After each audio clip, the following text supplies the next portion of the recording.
eu acho que nós vamos encerrar o que no ocultismo a gente chama de opus magna. Essa expressão se atribui ao plano divino, descrito na Bíblia de uma maneira muitas vezes alegórica, descrito na Cabala de uma maneira mais próxima da realidade, e na sagrada tradição que vem desde Abraão e Melquisedeque. Lembra de uma coisa: Melquisedeque precede Abraão. Então esse ser indefinível, mas que nós vamos ter que fazer o que a Cabala diz que não se pode fazer, defini-lo, usar conceitos.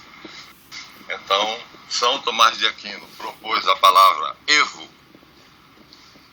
para que eu usasse ao contar essa história para você, que significa para que você tenha condição de fazer uma concepção de espaço e tempo na história que eu vou contar, porque é impossível ouvir essa história sem uma concepção de espaço-tempo. Então, você vai abstrair ou fazer uma analogia entre o nosso espaço-tempo, substância, quer dizer, toda a matéria é substância, cada objeto é uma porção de substância, é uma porção limitada de energia, é isso que vai constituir a nossa matéria. Então, a primeira figura que nós teremos é essa figurazinha aqui no cantinho, não sei se dá para você ver. A metade dela. Tá aparecendo a metade dela. Só a metade dela? Deixa eu ver se eu jogo então. Como é que eu faço? Jogo minha figura toda para ver? Não, pode botar. Só deslocar um pouquinho para cá, assim. Aí, agora abaixa. Pronto, então abaixa, vai para o outro lado. Pro outro lado agora. Portanto. Pro outro lado agora. Mais um pouquinho. Sobe um pouquinho. Aí. Pronto, então é o útero. Essa é a concepção cabalística da árvore da vida e do todo. Então, esse Deus que você pode conceber existindo no evo, então, no espaço próprio dele, num tempo próprio dele, né, tendo existência, substância e essência, sendo um Deus pessoal, portanto, com substância, essência e existência, ele é. De fato, ele existe. E ele é o único ser essencial, ou seja, o único que não pode deixar de existir. Então, nós começamos assim, né?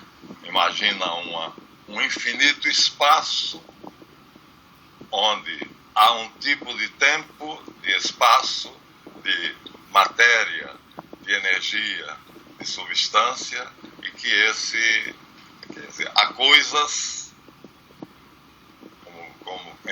analogamente no nosso universo, e tudo aí é, portanto, análogo. Chamaremos, portanto, de evo a esse universo desse Deus. Porque não é o nosso tempo, não é o nosso espaço, a inteligência dele é infinita, a memória é infinita e perfeita. Então há uma conexão, uma integração perfeita das faculdades, nossas faculdades superiores, inteligência, vontade, memória e sensibilidade, uma em conexão perfeita com a outra, como uma máquina cujos dentes se encaixam de tal modo que não falha. Então, é impossível que a sabedoria dele chegue, olhe a memória e veja algo que não é possível de ser feito.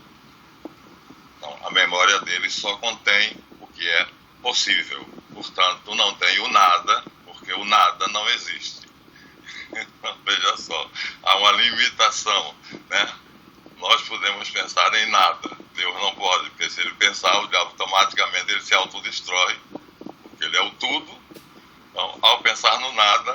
ele se reduziria a isso, porque o pensamento dele, né, chamado o Verbo, por São João Batista, São João Evangelista, o autodestruiria, porque o nada seria o oposto do tudo. Então, ao invés de ser, ele se tornaria não ser. O ser é, o não ser não é. Então, ele tem essa limitação. Quer dizer, nós temos um poder que Deus não tem, que é pensar no nada, e nada acontece. Bom, então, esse ser de infinita sabedoria, infinita bondade, né, infinito poder e uma sensibilidade infinita, né, que dá, portanto, a ele uma condição de amar como nós não supomos, não sabemos, e viemos aqui para aprender a nos aproximar desta qualidade dele. Num excesso de amor, ele decide criar para compartilhar com seres inteligentes essa especial dele, a sua sabedoria, a sua plenitude de inteligência, né? Tudo que está contido na tua memória, quer dizer, tudo que é possível de existir, né? O grande todo, e, em suma, sem necessidade, porque ele não tem necessidades, ele se basta, ele se ama, ele é até onde o homem pode chegar de uma mesma essência, portanto, essencialmente um, mas de funções diferentes. Então, atribuímos ao Pai, são 3 pessoas, nessa essência única, nessa substância única, nessa existência única, atribuímos ao Pai a função de Criador, porque é na memória dele que está o que é possível existir. Atribuímos ao Verbo, que é o Filho, não confunda com Jesus, Jesus não existe ainda, nada existe ainda, então o Pai é o Aim, então só existe o que está na memória, ele está na memória dele. Então só podemos distinguir as pessoas divinas pela sua função. Pai se atribui a função de Criador, ao Verbo, ao Filho, a sabedoria do Pai, portanto, aquele que, na verdade, usa a substância e a memória do Pai para trazer à existência aquilo que é. Portanto, ele tem um poder especialíssimo de saber o que é e o que não é, né? E só pode trazer à existência o que é, porque o não ser não é. E o Espírito Santo, que é o amor e a vontade dele, o que faz ele ser um ser dinâmico nessa unicidade de amor das suas faculdades, das suas pessoas, que São Tomás disse, né? Podemos compreendê-la quando nós nos compreendemos como um ser dotado de sabedoria, poder e bondade, que na verdade se reduz a uma única essência, a um único ser, embora com essa divisão em pessoas, mas se reduz a um único ser devido à essência dos 3 serem a mesma. Então, todos os 3 são incriados, onipotentes, oniscientes, e aí não dá para listar as infinitas qualidades, porque se você fizer isso numa lista interminável, quando você chegar ao fim, o que já contradiz a palavra interminável, ainda estará em débito com ele, porque ainda não listou todas as qualidades dele. Então o homem é convidado a usar uma palavra que a Cabala cria, Aim. Então, nada do que você pensa, nada do que eu penso, portanto,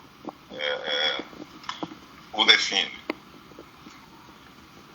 Aqui está a palavra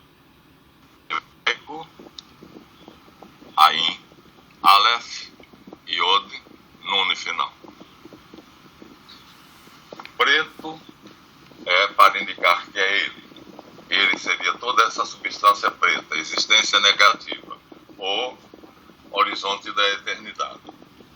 o preto para dizer que ele é incognoscível, o Deus desconhecido, mas que se revela a nós através daqueles que são os seus mensageiros, os grandes profetas e principalmente o seu Filho Jesus, que agora, junto com o Sof e com o Aur, ele vai criar. Então ele produz uma contração em si, uma contração e expansão, que a Kabbalah chama de Tzimtzum, e afasta de dentro de um espaço em si mesmo, ele que é um útero.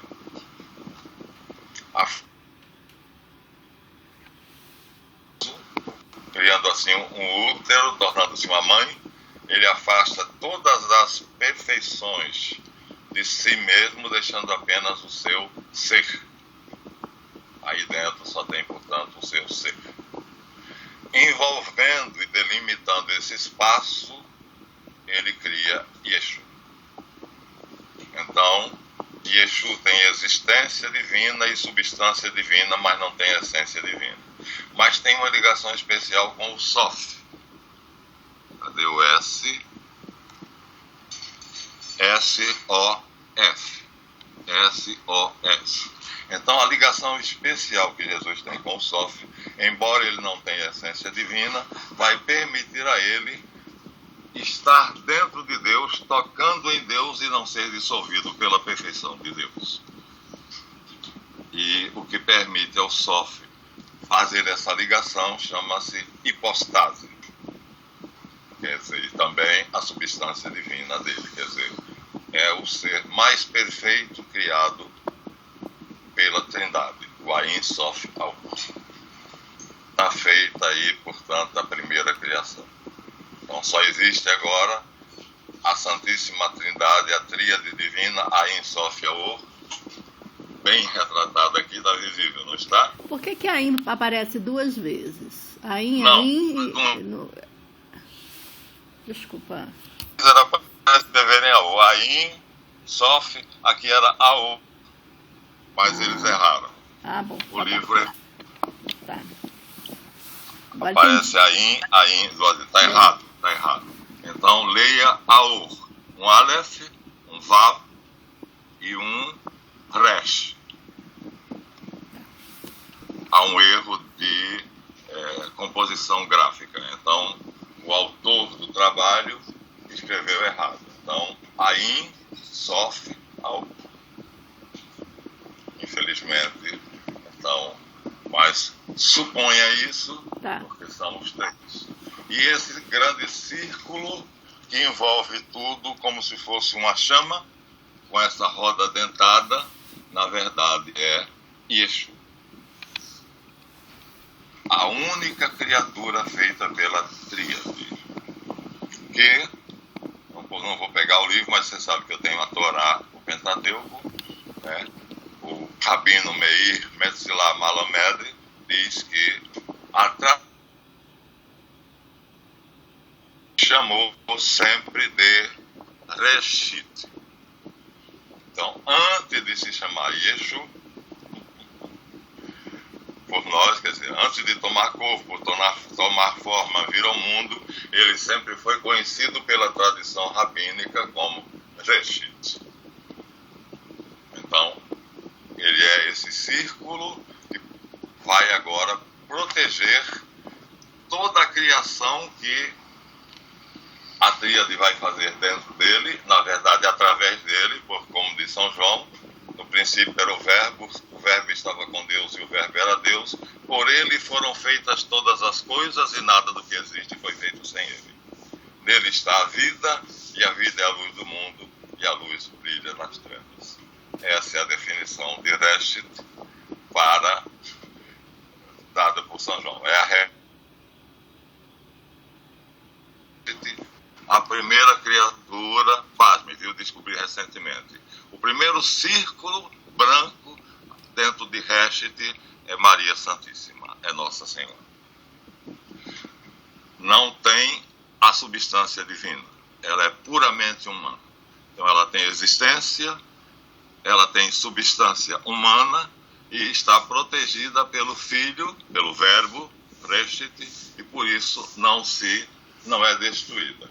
E Reshit começa a criação dele, a começar por Maria, que então desde a eternidade foi escolhida por Deus como sendo a criatura dentro da qual, porque o resto já é o útero dela, ela já está dentro do útero de Reshit, o filho, né?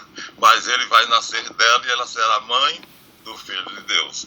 Então, através da ação do Espírito Santo, que gera no óvulo dela, já na encarnação, no processo da encarnação, um espermatozoide divino, e ela concebe como um ser de carne e osso como nós, Yeshua, né? Se torna um ser humano. Maravilha das maravilhas.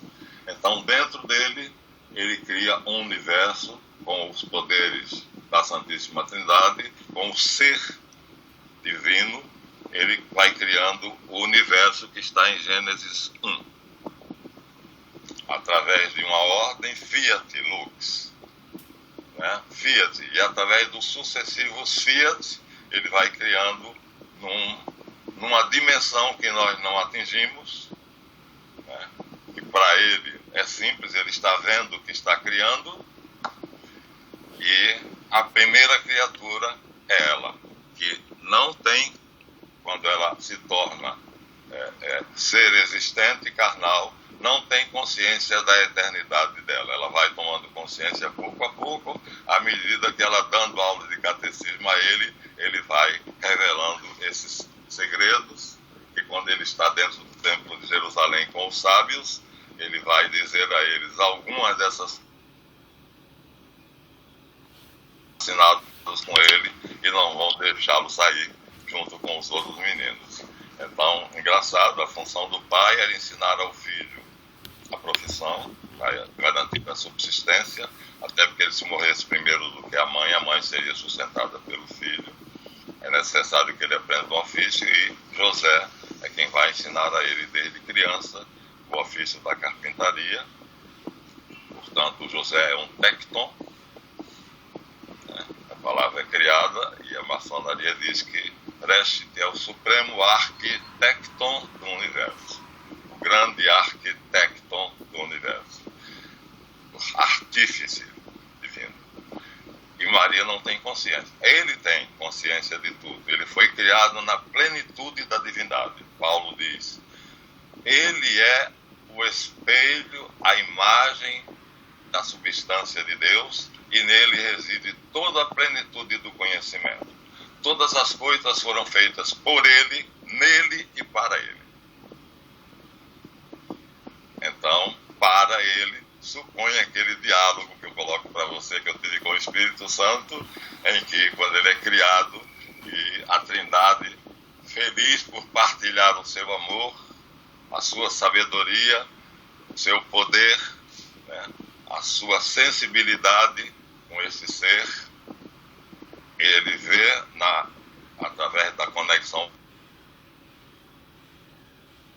divina, que aí tinha pensado em muitas criaturas antes de chegar a ele, só criou ele, mas ele pede à Trindade que crie aquela criação que ele imaginou, que assim, o pai resiste um pouco a isso, porque diz, eles não escolherão como você escolheu o amor.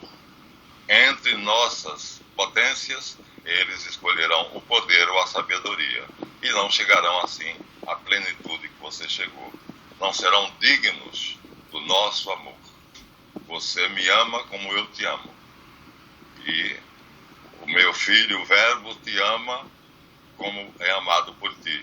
E o Espírito, o meu Espírito, a minha vontade, e assim é um conúbio de amor que nós não podemos imaginar, porque se nós sentíssemos isso por um segundo, morreríamos de felicidade. E ele, segundo o site das Testemunhas de Jeová, que acreditam na pré-existência terrestre de Jesus, viveu assim bilhões e bilhões de anos no Evo, com uma única diferença, que ele é uma criatura, teve princípio, não terá fim. que ele não tem essência divina e, portanto, a essência divina é comparticipada por ele através de um ato de amor do Verbo, que, tendo essência divina, se une a ele de uma maneira que nós não podemos definir. A única palavra que o concílio deu foi união hipostática. Ele se submete total e inteiramente ao Verbo. Então, ele abriu mão da vontade, da inteligência, da memória e da sensibilidade dele e submete tudo isso a estase. Então, a ser menor do que o Verbo e a obedecer ao Verbo. Então, ele só faz o que o Verbo quer. Ele só pensa no que o Verbo quer. Então, na verdade, o Verbo também quis a humanidade.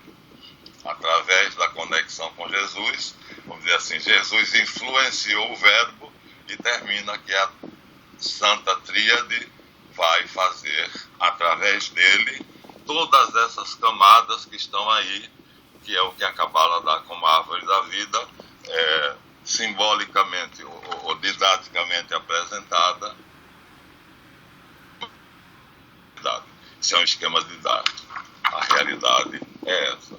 E a primeira criatura que ele, Reshit, que será Yeshu, mas já é conhecido nesse esquema pelos rabinos através da meditação cabalística. Ele já é conhecido, esse esquema é deles, nós herdamos deles, e eles é que chegam aos dois esquemas, mas esse agora é mais exato do que o outro.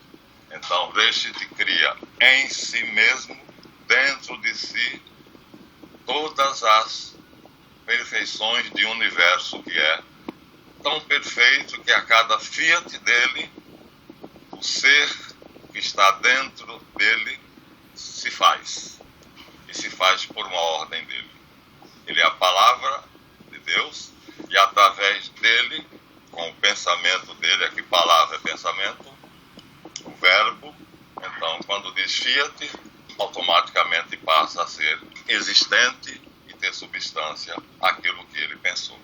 E assim ele faz o universo que está descrito em Gênesis 1.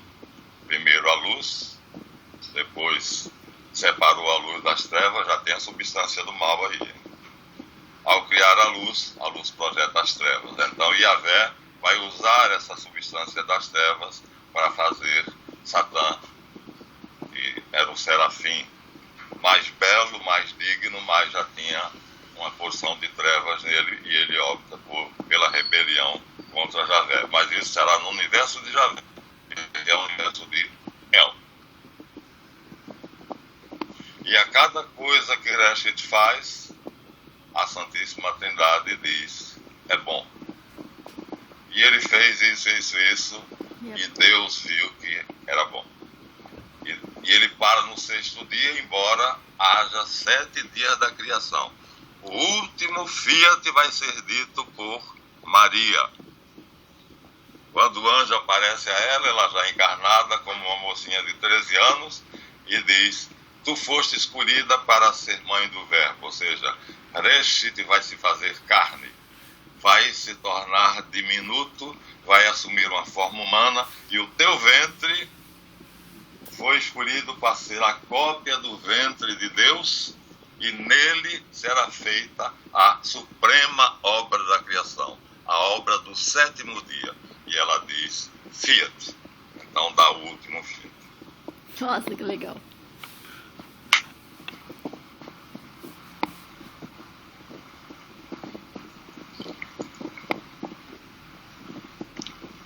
Então a criação esperou até ela para se completar. Deus esperou até ela para completar a sua criação. Então o Gênesis diz, e no 7º dia Deus descansou. Descansou não, tirou férias, porque ficou esperando o fiat final, que seria dela, sem ela saber, ela já existente, com substância puramente humana, então, diferente do filho, né, que depois, em alguns momentos, quando ela chamar ele a atenção por não obedecer a ela, ou para fazer determinadas coisas que vamos dizer assim, faz ela sofrer, ele diz, eu devo cuidar das coisas do meu pai. E ele se revela a ela como sendo Cristo, o Messias. Quer dizer, o anjo já diz, o anjo Gabriel já diz. E aí depois vem os pastores, e o coro angélico disse, anuncio-vos uma grande alegria. Nasceu hoje na cidade de Davi, Belém de Judá, o Messias, que é o Cristo Senhor. Encontrá-lo-eis numa das cavernas que vocês guardam seus rebanhos, envolto em panos, com a mãe e o pai juntos.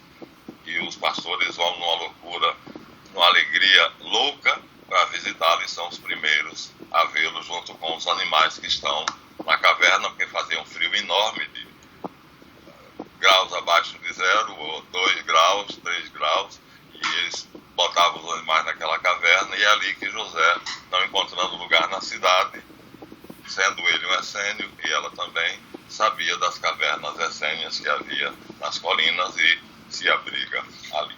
Então, não encontrando lugar na cidade entre os homens, então aquele que é o super-homem não pode nascer simplesmente entre os homens.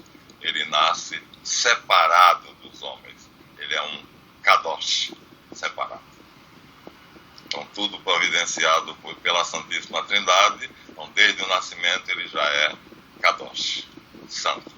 Quer dizer, separado. É isso que significa a palavra kadosh. E os anjos e toda a milícia celeste, diante do trono do Cordeiro, dizem, Kadosh, Kadosh, Kadosh, Adonai Elohim. Santo, santo, santo é o Senhor. Malek, agora esqueci como seria o universo, o rei do universo. Então, ele é 3 vezes santo, porque nele habita a Trindade. E os serafins não têm acesso à Trindade, né? Só tem acesso a ele. Ele é a imagem do Deus invisível e, como os serafins conseguem, ao vê-lo, veem nele o Pai, o Filho, o Verbo e o Espírito Santo. E ele passa, por extensão, depois da encarnação, a ser chamado o Filho de Deus, já que ele vai fazer a tarefa da redenção. Ou seja, já que ele, juntamente com o Verbo, vão, agora no universo de Javé, então há um segundo, já em Resh, essa segunda contração, há um outro útero, né? Esse segundo útero é envolto por um outro ser poderoso, com uma sabedoria relativa, poder relativo, demiurgo, Javé, né? Que não é Eié, é Yavé, ele é. Eié é eu sou. Então, quando o anjo se revela a Moisés, quando diz quem é Deus, ele diz Eié, Asher, Eié. Eu sou o ser absoluto, total, incriado, criador de todas as coisas, sem princípio nem fim, sem limite, onipotente e onisciente. Então, esse demiurgo, esse Deus criado para fazer, como está lá na Bíblia de Meir Malamed, e não tem, mas toda a Bíblia original tem aquela frase em hebraico, a tradução diz que Deus criou, que Deus havia criado e feito. Não. Melamed coloca que Deus criou para fazer. Então, ao terminar toda a sua criação, Yeshu, Reshit, com permissão e auxílio da Divina Trindade, com o poder do Verbo, ele cria Yavé. A lei implacável, cega e ativa. Então, não tem condescendência com ninguém, fez o bem, recebe o prêmio, fez o mal, recebe o castigo. Então é uma máquina de triturar, porque o Pai percebe que a criação de um outro universo é indispensável, porque os seres criados nesse outro universo não serão perfeitos, principalmente os homens, vão se rebelar contra ele, anjos e homens. Satã falado erroneamente Lúcifer. Lúcifer não tem nada a ver com essa história, nada. É um mito criado na Idade Média. Lúcifer era como os romanos chamavam a estrela da manhã, a estrela d'alva, Luciferos. Por quê? Porque quando o sol nascia, ela ainda brilhava no céu. Nós temos um São Lúcifer, então entra de gaiato aí a palavra Lúcifer, porque Isaías, nas profecias dele, contra o rei da Babilônia, está sendo o subtítulo. Quis fazer uma estátua que o eternizasse e assim ele tornasse o nome dele eternizado e os homens jamais se esquecessem de que ele foi o rei mais poderoso do mundo.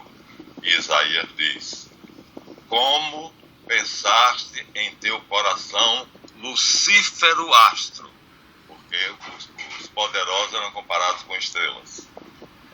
Dissestes a ti mesmo: erguerei meu trono acima do trono do Altíssimo.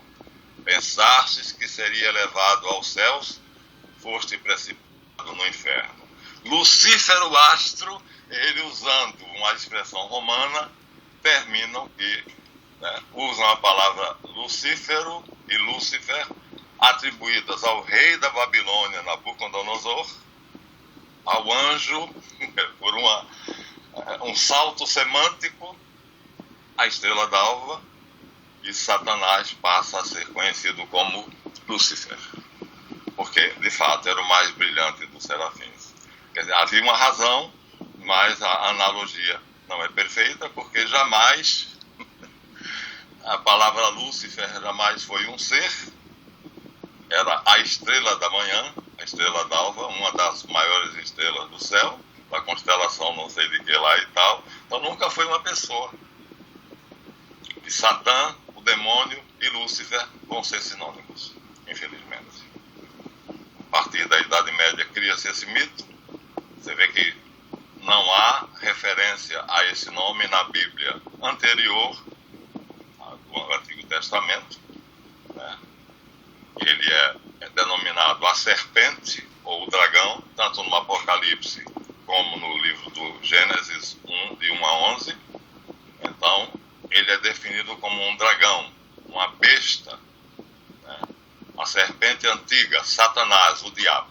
Exatamente assim, literalmente como eu estou lhe dizendo. Então, transplantaram um termo lindo, Lúcifer, que deveria se aplicar a Jesus, porque quem trouxe a luz? Nele estava a vida, e a vida era a luz do mundo, e a luz resplandece nas trevas. Porém, as trevas não a compreenderam. Eu disser numa igreja que a palavra Lúcifer se aplica completamente e perfeitamente bem a Jesus, vou escandalizar, porque o conceito já está formado. Lúcifer, uma pena, né? Ele é que é, na verdade, o portador da verdadeira luz e trouxe essa luz ao mundo. Que luz é essa? Então, eles, portanto, o Pai, o Verbo unido a Reshit, que nós depois chamaremos de Jesus, Yeshu, mas os sábios, a essa época, ainda não havia o nome Yeshu, quer dizer, Yeshua, quer dizer, a salvação que vem de Deus. Mas, para os sábios cabalistas, não é Yeshua. Até porque o A não existe, é Yeshu. E Yeshua quer dizer a salvação que vem de Deus. Yeshu quer dizer o Salvador. Quer dizer, ele é quem teve a ideia da criação da humanidade, cria Javé, então dá a Javé os poderes para criar o seu pequenino e mal feito universo, que é feito por tentativa e erro.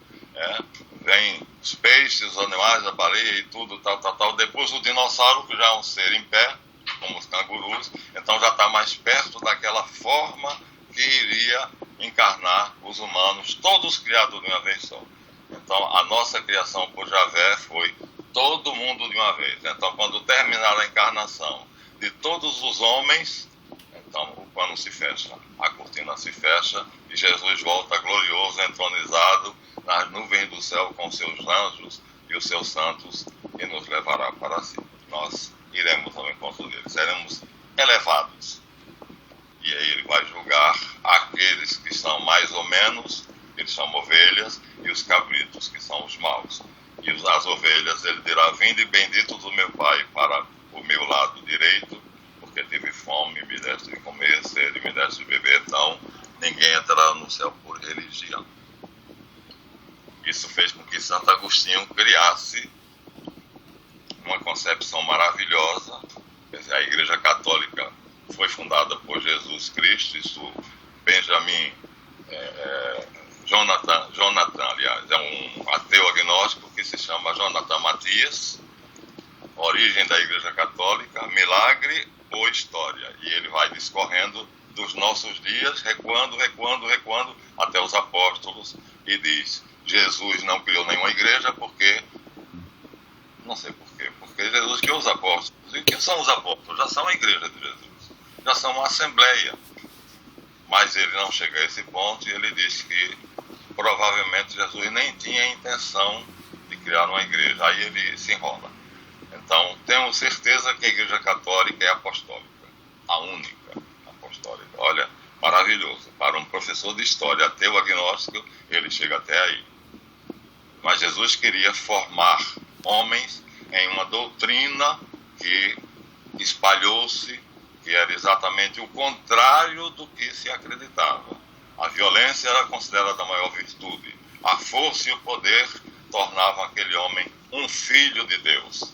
E ele vem dizer que é filho de Deus, e diz: bem-aventurados os mansos, porque herdarão a terra. Bem-aventurados os pacificadores, porque serão chamados filhos de Deus. Os bens são vistos na antiguidade como a bênção de Deus. Ele diz: bem-aventurados os que têm pobreza no espírito.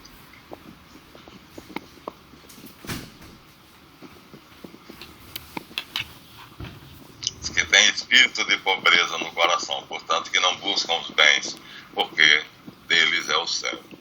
Então, as bem-aventuranças mostram, por isso que tem eu não sabia disso, eu olhava, lia e dizia: por que todos os sábios dizem que isso sintetiza tudo, todo o Evangelho? Porque é tudo o contrário do que se pensava antigamente. Não são os poderosos, os guerreiros, os fortes. E o próprio Jesus chama analfabetos. Só quem sabia ler do grupo em que ele estava era João, o evangelista, porque tinha ligações com a escola de Alexandria. Jonathan Matias me deu esse dado. Ele é um pesquisador que eu confio plenamente. Ele diz: vieram os gregos ver Jesus. Esses gregos eram um grupo chefiado por Fílon de Alexandria. E João, como era o mais universalista dos apóstolos, teve contato com Fílon antes de Fílon ter a permissão de conversar com Jesus, e Fílon passou para ele por que veio buscar Jesus. Porque Jesus fala da encarnação de Deus no homem, e isso era a discussão maior da escola de Alexandria, e essa encarnação se faz através do Logos. E João tem contato com a palavra que não aparece na Bíblia em nenhum outro lugar, porque no Gênesis, todas as vezes que Reschet diz Fiat, né? E mais tarde, quando os Salmos vão se referir a ele, diz: pela sua palavra Dabar, Deus criou o universo. E Jesus é a palavra divina, Dabar Hashem. Eles não vocábulo Logos. E São João diz: enarque enologos, kaios logos en prostonteon, kai theos enologos. No princípio era o Logos. Então, Reshit é o Logos. E o Logos estava com Deus. E o Logos era Deus. Então ele traz uma novidade. Ele introduz na sua teologia, no seu evangelho, a novidade para os hebreus, que vai chegar aos gregos, que eles presenciaram, né? Nós vimos a sua glória do Filho único, unigênito do Pai, pleno de sabedoria, poder e verdade. Então, veio. Agora os gregos vão tomar conhecimento através de São Paulo, porque eles não sabiam quando isso, sabiam que vinham dos judeus, salvação vem dos judeus. O mundo todo sabia disso, por isso eles eram um povo especial. Só que o plano da Santíssima Trindade, que comunicaram a Jesus, era: então, meu filho, não disseram Nossa Senhora porque ela não tinha consciência, ela estava inconsciente, né? Mas no Gênesis 1 é citada a criação do homem e da mulher, lá em Reshit, né? E Deus disse: façamos o homem à nossa imagem. E Deus fez o homem à sua imagem, a imagem de Deus os criou, sexto dia da criação. E Deus os abençoou e disse: crescei, crescei não é em tamanho, e frutificai, não é prolificai, porque eles não teriam filhos, eram imortais, e dominai toda a terra, tende poder sobre as aves do céu, sobre os peixes do mar e sobre as bestas da terra. Então, e Deus os abençoou e os tornou reis da criação. Então são eles e ela, a Nossa Senhora e Rainha.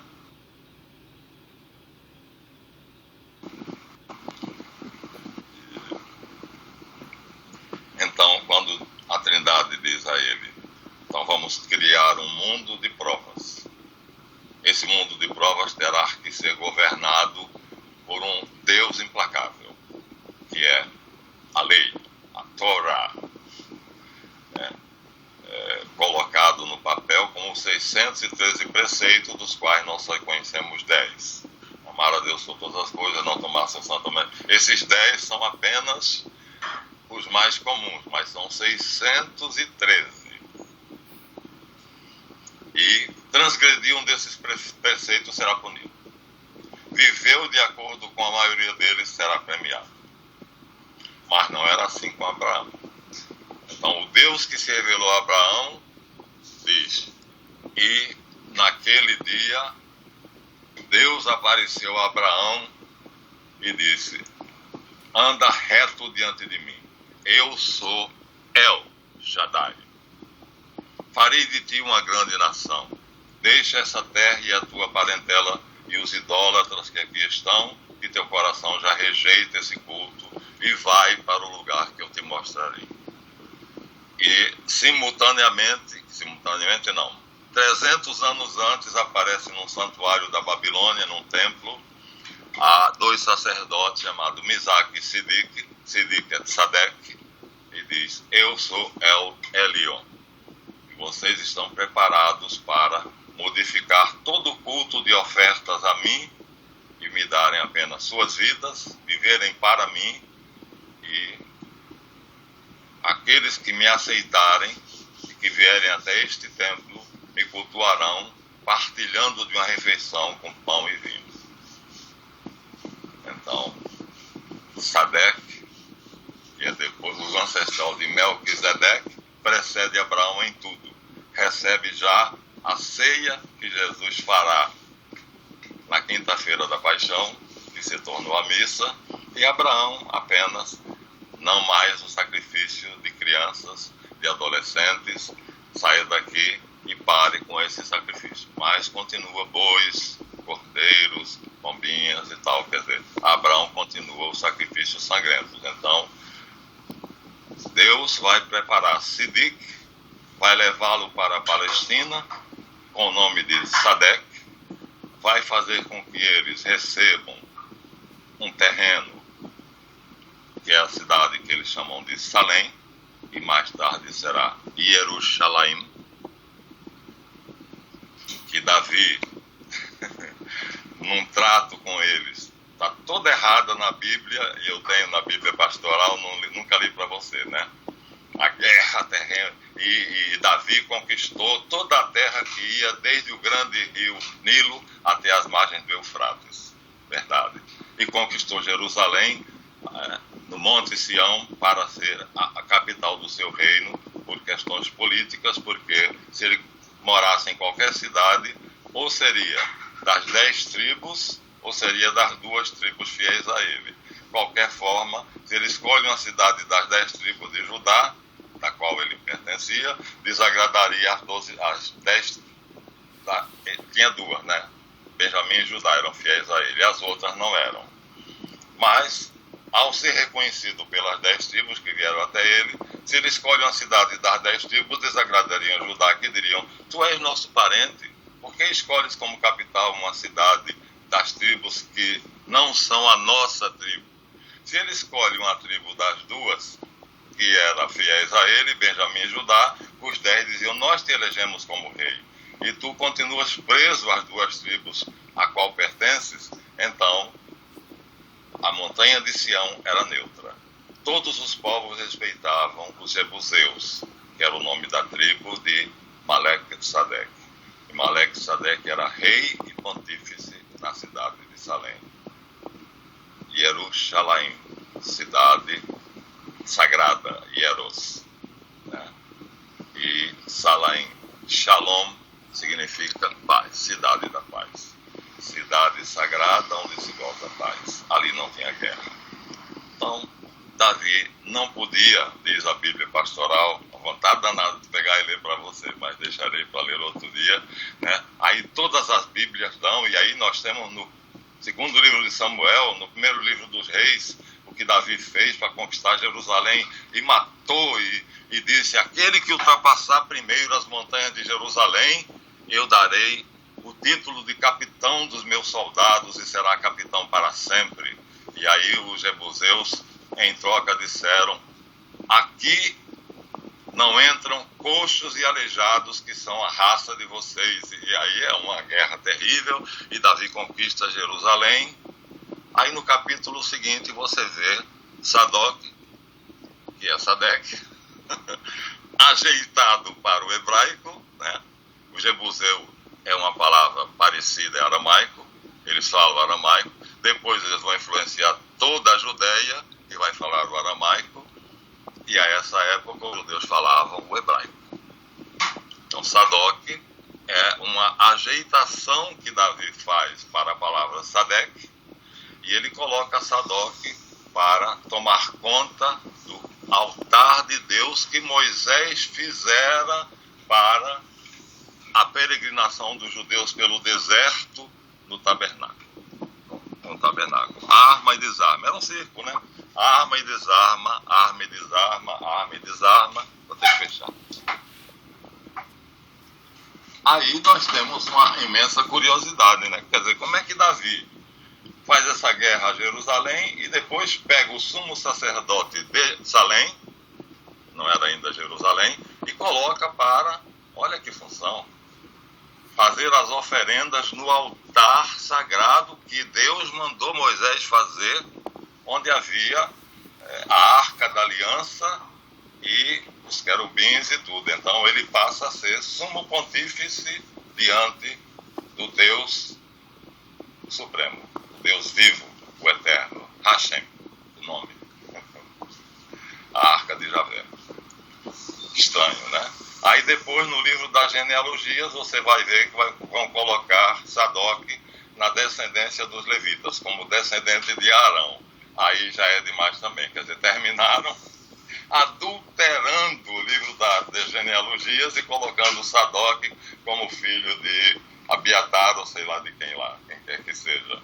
E ele passa a ser oficialmente, portanto, levita, descendente de Abiatar, e agora Davi pode, numa cerimônia, quando ele é entronizado, não, mas quando Salomão é entronizado, Sadoc é também ungido junto com Salomão. Salomão, rei de Israel, de toda essa terra que Davi conquistou, do Nilo ao Eufrates. É muita coisa, não é só a Palestina. Abraão teve como promessa a Palestina, mas Davi terá como promessa do Nilo ao Eufrates. É muita coisa.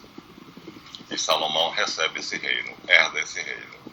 E recebe de Davi a seguinte mensagem: espera um pouco e dá a Abiatar, que era o sumo sacerdote oficial, levita, descendente de Arão, uma cidade que lhe dê boas rendas, e ele estará livre para visitar o palácio e o templo quando ele quiser, mas constitua como sumo sacerdote Sadoc. Eu não posso fazer isso porque Abiatar se colocou do meu lado no tempo das fiel até agora, o momento da minha morte. Então eu não posso posso fazer isso com ele. Um laço de amizade fraterna nos une. Mas você não tem essa obrigação. Dá uma cidade rica para ele ter rendas e viver uma vida de nobre. Ele sentará na tua mesa quando estiver em Jerusalém, receberá as honras devidas, mas o sumo sacerdote dos judeus será Sadoc. Coisa estranhíssima. Então, falou aí em que os próprios escritores sagrados, os hagiógrafos, jogam Sadoc como descendente, não é de Abiatar, né? Ele era contemporâneo de Abiatar, na descendência de Arão. Está lá no livro das descendentes, também posso ler para você. Os descendentes de Arão são, e aí, os descendentes de Levi, aí está Arão, Itamar, Eleazar, e lá para o meio, e Sadoc, filho de não sei quem. Bom, está feito.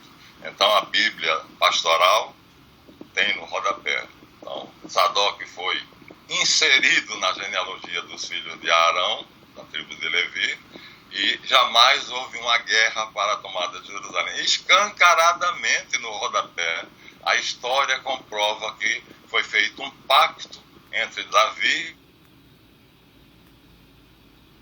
que tinha o título de Malé Sadek, rei da justiça.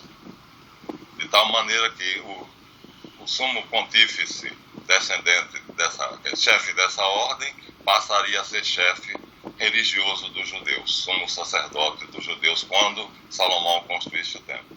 E seria assim respeitado por todos os descendentes de Davi.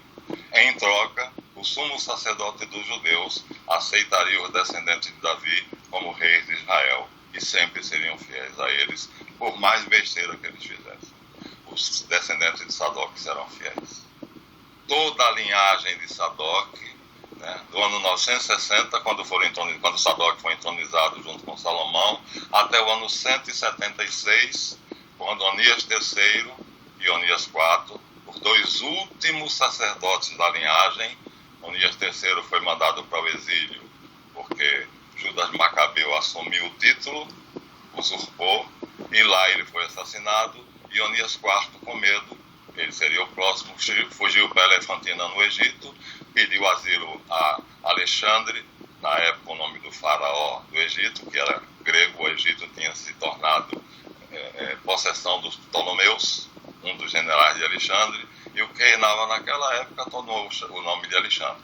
E deu a ele uma sala magnífica no Cairo, de onde ele podia mandar correspondências e se comunicar com os essênios, portanto, os membros da ordem de Melquisedeque, do Egito até a Palestina, ou talvez até a Síria.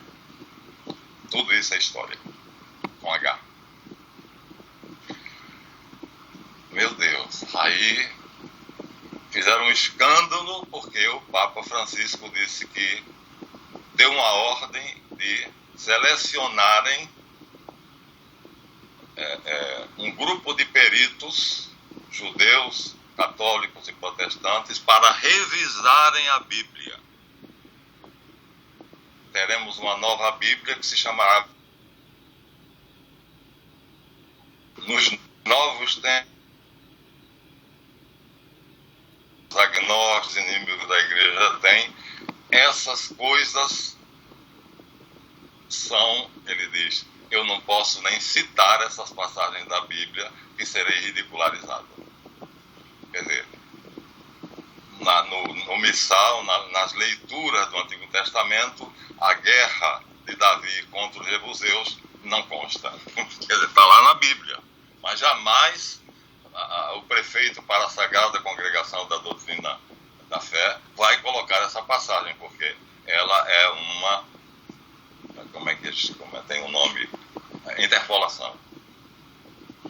Como também não devemos falar, diz Paulo, não discutam sobre genealogia, senão vão terminar descobrindo que Sadoc não era de fato o sumo sacerdote dos judeus, porque não era levita. Ele era descendente do Sadec, era jebuseu e não descendente de Levi. Então, o Papa tem a coragem de dizer, vamos fazer uma revisão da Bíblia. Papa Francisco está louco de vez, ficou maluco de vez. A Bíblia foi o livro sagrado dos judeus e cristãos durante 3.000 anos que foi composta. Começou a ser escrita no ano 1000 do reinado de Salomão, Davi e Salomão, e até hoje é o livro sagrado. Mas Francisco diz: teremos de ter a coragem de fazer as devidas correções. Aí dizem: malucou de vez, está pirado. Como é que o povo vai reagir a isso? Será chamado anticristo, será chamado Papa Apóstata, porque vai mexer na Sagrada Escritura. Bom, isso é a última notícia que eu recebi dele. Mas, se eu pegar a Bíblia de pastoral e ler para você a guerra de Davi para tomar Jerusalém, no rodapé vai dizer: mas a história prova que essa guerra não existiu. Bombas! Então como é que eu posso citar isso? Não posso citar. Qualquer historiador, o Jonathan Matias, por exemplo, vai dizer: não houve essa guerra. Como é que eu posso justificar que os Sadec se tornaram sumo pontífices do Templo de Jerusalém, quando na verdade Abiatar, o descendente de Abiatar, é que seria o legítimo sumo pontífice, pois é descendente de Arão. Então, Davi já sabia e colocou no Salmo 110, oráculo de Yahvé Adonai. Quer dizer, disse o Senhor ao meu Senhor: senta-te à minha direita até que eu ponha teus inimigos debaixo dos teus pés. Era o salmo que nós líamos, lembra? Tu serás sacerdote para sempre, segundo a ordem de Melquisedeque, não de Arão. Então Davi já tinha profetizado e já começou a agir. A ordem que prevaleceria e governaria o templo com o seu sumo sacerdote era Melquisedeque. Essa ordem existia, Davi foi membro dela, e eu vou te mostrar na Bíblia, diz: e os filhos de Davi eram sacerdotes. E eu vou te mostrar um salmo entronizando um descendente de Melquisedeque como sendo o sumo pontífice, chamado Adonias. Adonias, filho de Davi, Davi tem um filho com o mesmo nome. Se você comparar Adonias com Adonai, Adonias, filho de Davi, hebraico, não bate com Adonai, porque não podia, né? O nome próprio de um ser humano não podia ser igual ao nome de Deus, a um dos nomes de Deus. Mas você pega o Adonias, eu tive o trabalho de pegar o Salmo no original, Salmo 2, feito para um Adonias, cujo nome escrito lá no original é do mesmo modo que Adonai. A grafia é igual. Não é, portanto, Adonias, o filho de Davi. É Adonias, o filho da descendência de Melquisedeque, que usavam os nomes Sadoc ou Sadec, mas como título Malek Sadec, rei da paz, da justiça. Era um título, como Mashiach. E Davi, já que recebeu isso por inspiração do Espírito Santo, vai logo compor o Salmo 2 e vai à entronização de um príncipe sadoquita.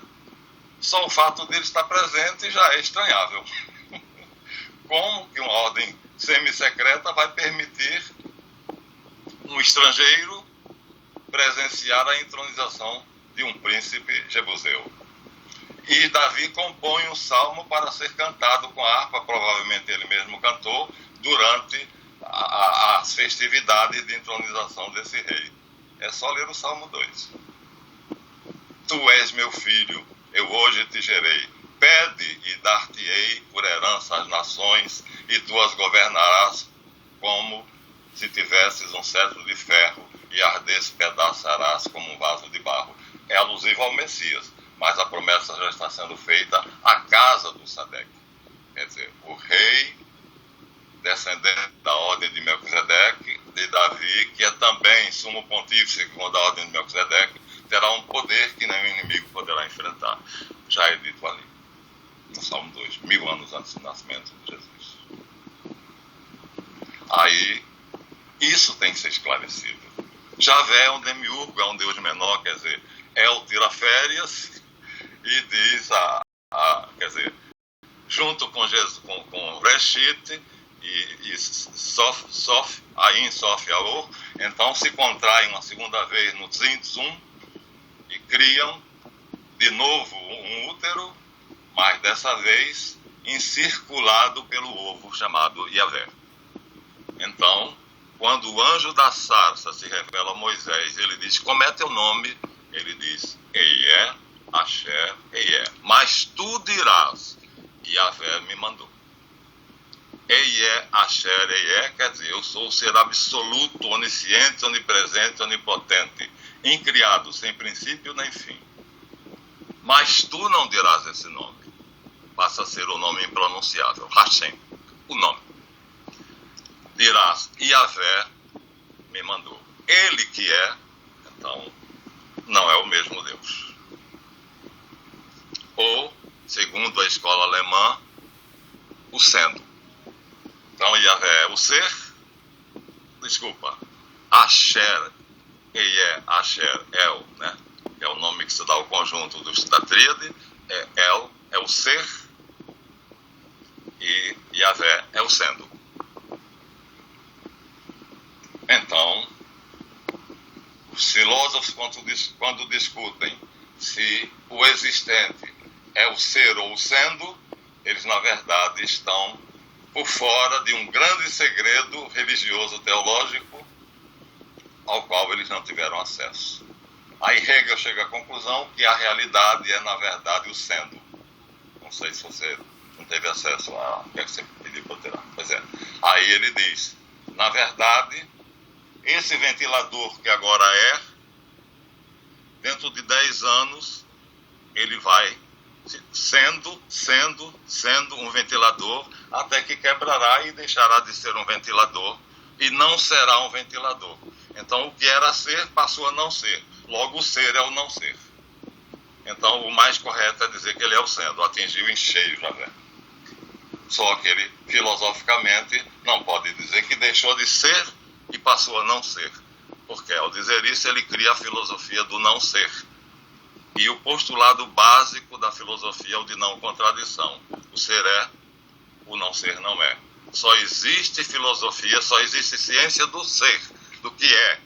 O que é que os cientistas buscam? Saber o que o universo é, e não o que o universo não é. Já pensou? A ciência agora vai partir, segundo Hegel, vai buscar o que o universo não é. Vai ser o escopo, a meta da ciência. Não o que o universo é, mas sim o que o universo não é. Vai ser uma loucura. Então vamos jogar tudo abaixo para começar uma nova pesquisa para descobrir o que é que o universo não é. Mas ele acertou. A realidade é o sendo, é o vir a ser, é o devir. Só existe constância na mudança, diz Gregório de Matos. E Heráclito dirá lá na Grécia, Panta rei, tudo muda, mas Deus não muda. Então, nesse reino pequenino, em que a gente compara, já estou terminando, com um ovo tirado da casca, então fica a Virgem Maria como sendo a pelezinha daquele ovo, rainha desse reino, né? Jesus como sendo o círculo que envolve, como Vreshit, o universo perfeito, e só se tornará o nosso se tornará ele, quer dizer, os dois se fundirão num único universo, do Armagedon.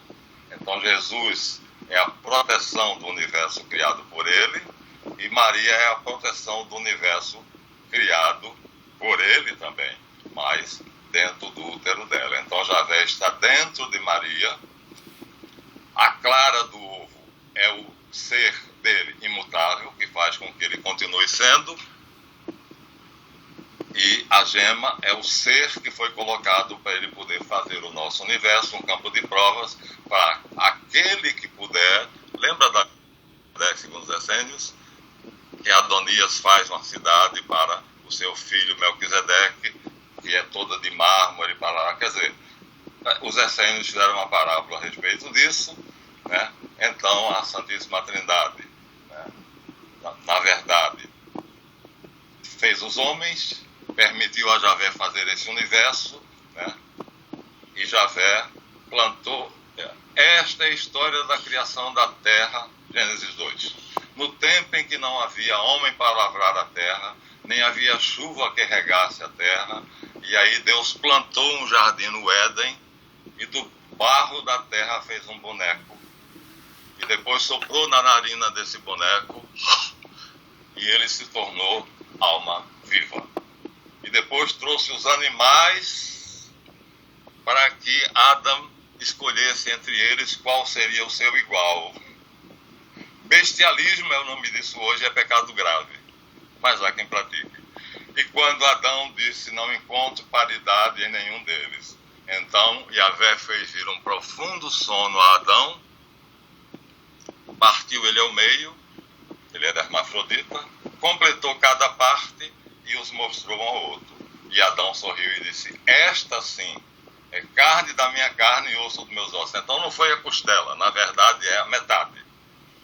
Será chamada Isha, porque foi tirada de Ish. Então ele tinha consciência de que ela foi tirada a metade dele. Daí a história da cara metade, a metade da laranja, a metade da maçã e vai por aí afora. Logo, Yahvé permite a criação da serpente, que seria a queda do anjo maior, Satã, dragão, e a serpente, e ele dá a ordem de que os nossos pais não comam o fruto da ciência da árvore da vida, que eu já disse a você, não é a capacidade de discernir o bem do mal, mas estipular o que é bom e o que é mal.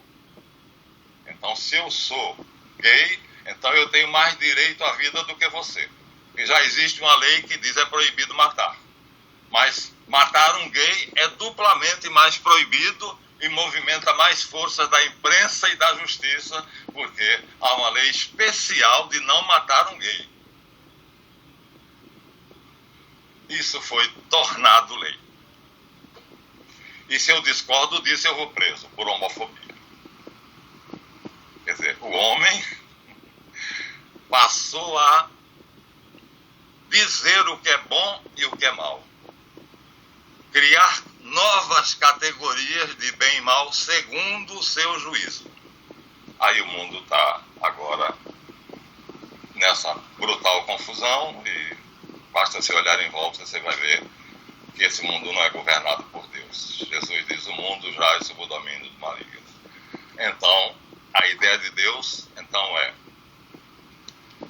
criar Reshit, Yeshu, unido ao Verbo, portanto, para poder resistir à essência da Santíssima Trindade. Com Reshit, ele cria todo o universo perfeito, bom, até o sexto dia para, porque o sétimo fiat será dado por Maria, o sétimo dia da criação, e dentro de Maria, ele cria, Reshit cria Yahvé, e Yahvé, copiando o que ele vê no mundo de El, ele cria o mundo dele, que é o centro devido, o que nós estamos vivendo. Os que merecerem, os que escolherem o amor de Deus a todas as outras coisas, então, ou tentarmos, porque isso é muito difícil. Amar a Deus sobre todas as coisas é o maior mandamento, mas quem de nós é capaz de dizer que ama a Deus mais do que minha bisneta, a quem eu comprei uma bonequinha para dar para ela, lindíssima. E Abraão, segundo a Bíblia, amou a Deus mais do que a todas as coisas, porque ia sacrificar o filho que Deus pediu. Ele é meu, não teu, eu te dei e te tomo. Por isso foi eleito. Jesus amou a Deus sobre todas as coisas e através dele, então agora a gente não tem mais a dificuldade que Abraão tinha, amar um ser que não vemos acima de tudo o que vemos, porque é só ler a prática de amar Jesus Cristo, de São Luís, Maria Grignon de Montfort ou quaisquer outros. Ou seja, é tentar amar Jesus Cristo sobre todas as coisas, porque ele, eu vejo, o Santo Sudário é a imagem dele. E várias coisas já foram feitas, várias imagens. Hoje nós temos a face. O meu Jesus que está ali foi tirado do Santo Sudário. Então, ali é a Sagrada Face. Eu tenho o retrato de Jesus de Nazaré, feito por artistas especialistas que revelaram a face dele, retocaram para não ter os traços de sofrimento, e está naquele quadro que eu prezo acima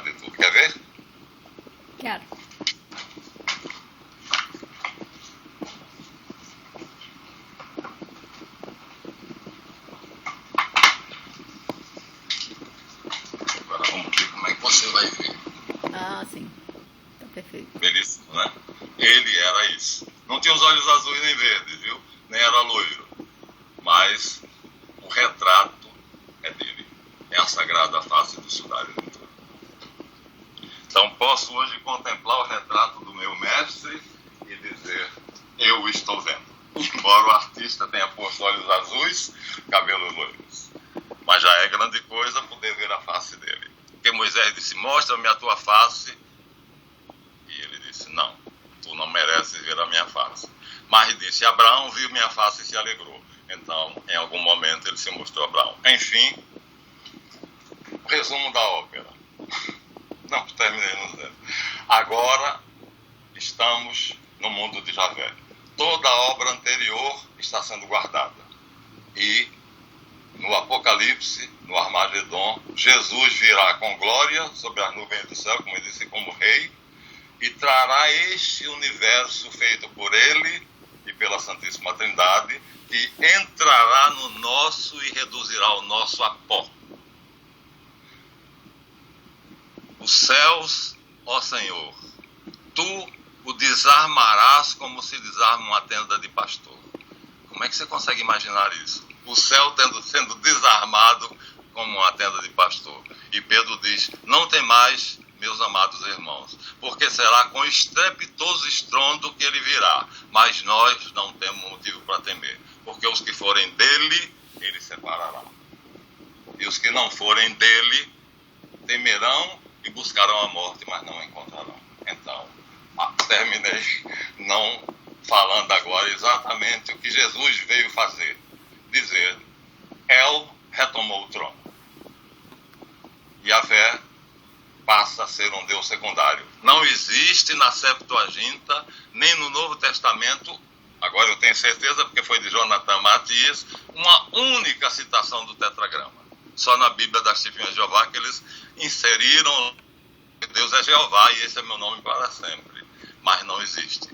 É Theos. Ou então, Kyrios, Senhor. Então, na Bíblia dos 70, traduzida pelos 70 sábios gregos, não há uma única vez o tetragrama. Não está escrito uma única vez. Nem pelos judeus sábios que traduziram ela para o Ptolomeu, Filadelfo, nem nas escrituras cristãs do Novo Testamento. Jesus, os apóstolos, seja quem for, jamais vão usar a palavra Javé.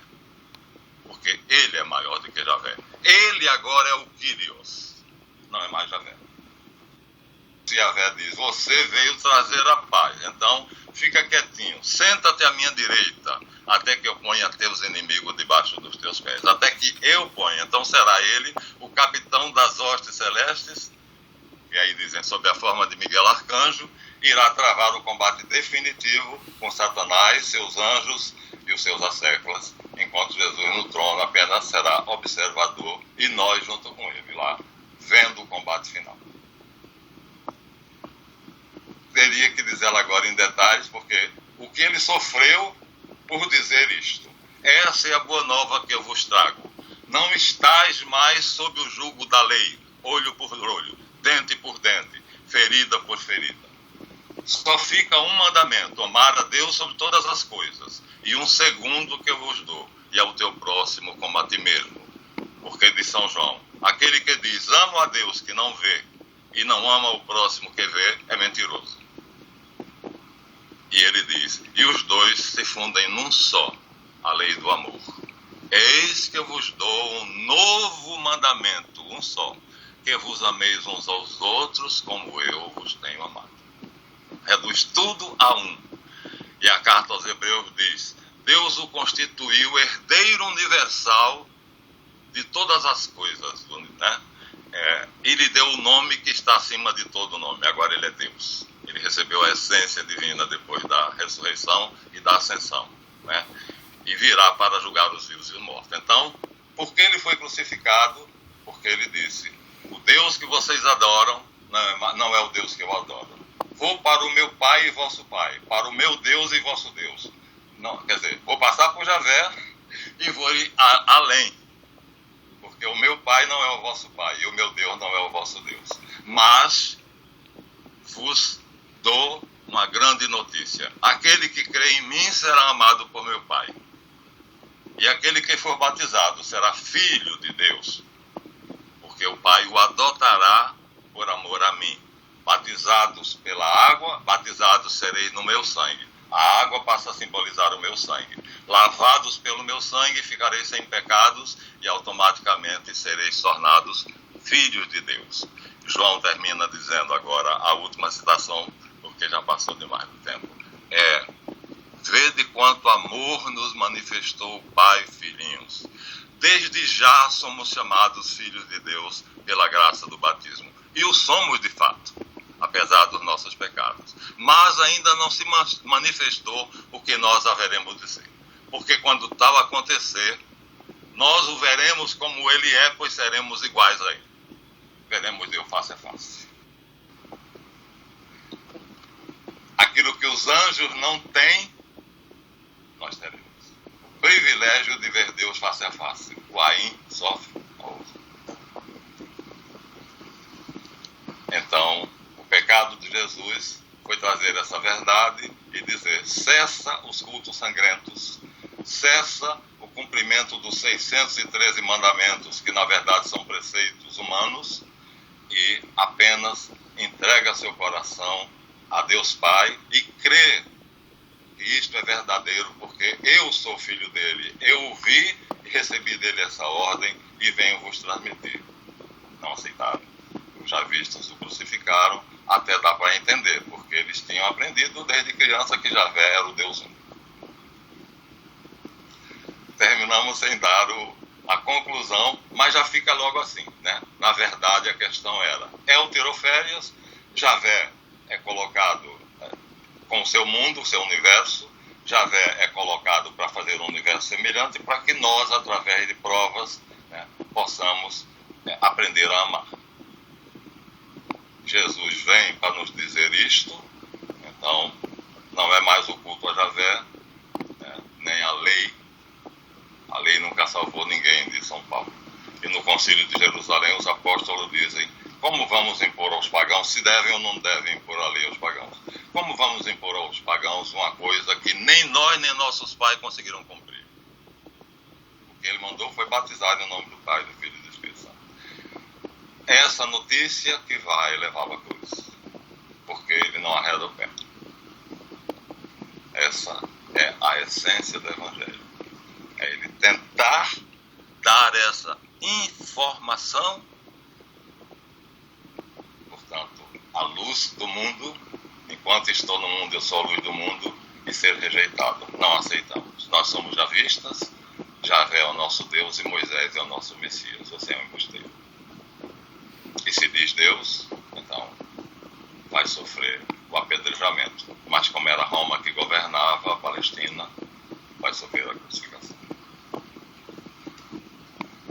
Ainda ficamos sem fazer esse complemento, mas agora já temos uma noção mais abrangente. A isso se chama história da salvação. É a história completa. Só falta agora o epílogo. Muito obrigado. Passei bastante do nosso tempo. Tá ótimo. Ótima aula. Maravilha. Deus quiser. Obrigado. Obrigada pela sala. Bom carnaval. Igualmente.